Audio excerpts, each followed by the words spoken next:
Hi there! Web analytics tools can give you a mountain of data, straight out of the box, and that's a great opportunity for businesses.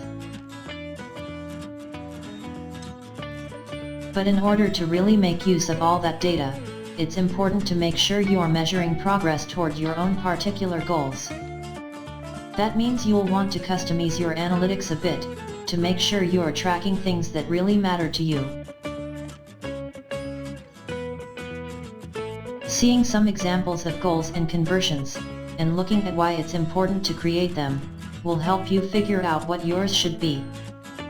So, you've taken your business online for a reason, right? Well, just about anything you hope to achieve with your website can be tracked and measured with web analytics as a goal you hope to achieve. Conversion is the word commonly used to describe what happens when a website visitor completes a goal.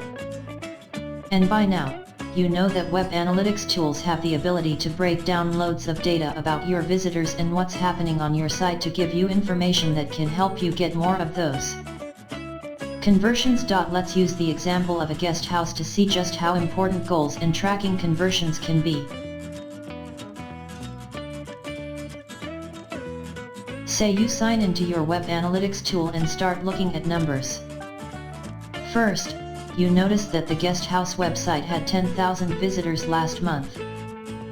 You compare that number to the past, and see that your visitor count is up from 5,000 during the same month last year. Great, right? Well, not necessarily. Visits alone don't help your business move forward, and without understanding the value of those visits, it's really hard to figure out what to do with this information. So let's try to figure out a little more about the value of those visits. Maybe you look at some reports and notice that the average visitor spends 2 minutes on your website, about the same as last year. We're starting to learn a little more, but we're still not really getting to the business value of those visits. Is 2 minutes enough time to make a valuable visit? Is it too little? The truth is that we don't know. Just looking at stats like these really limits our ability to make any decisions.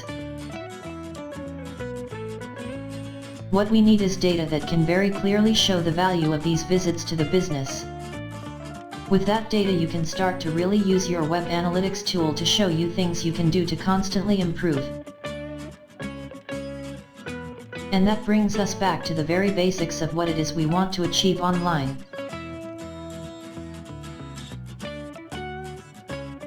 One reason you'd create a website for a guest house is so that people could reserve a room online. So a completed reservation is definitely a goal that you'll want your analytics tool to be tracking.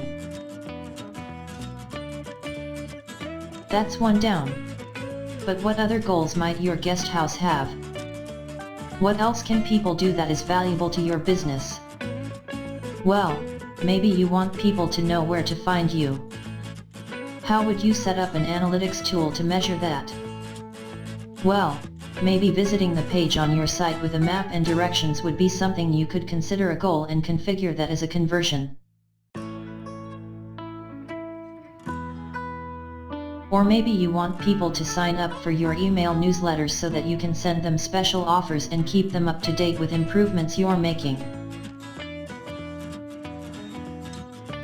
If they sign up, they're signaling that they're interested in your guest house and giving you an opportunity to reach them, so that's really valuable. And that means completing the sign-up form could be another goal that you track.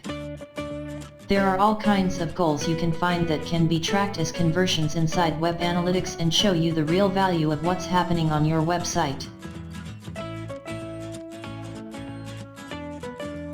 Once you've figured out your goals, you'll need to configure them in your web analytics tool. While the processes for doing that can vary, it's usually pretty painless. Once it's done, looking at the reports in your web analytics tool becomes much more productive. Instead of simply looking at how many visitors you've gotten or how long they spent on your site, you can start seeing reports showing the things you actually care about. Like maybe only 2% of your visitors coming from social media sites are signing up for your email newsletter. So what can you do? How about putting out some social media posts offering a 10% off coupon when people sign up for the email newsletter?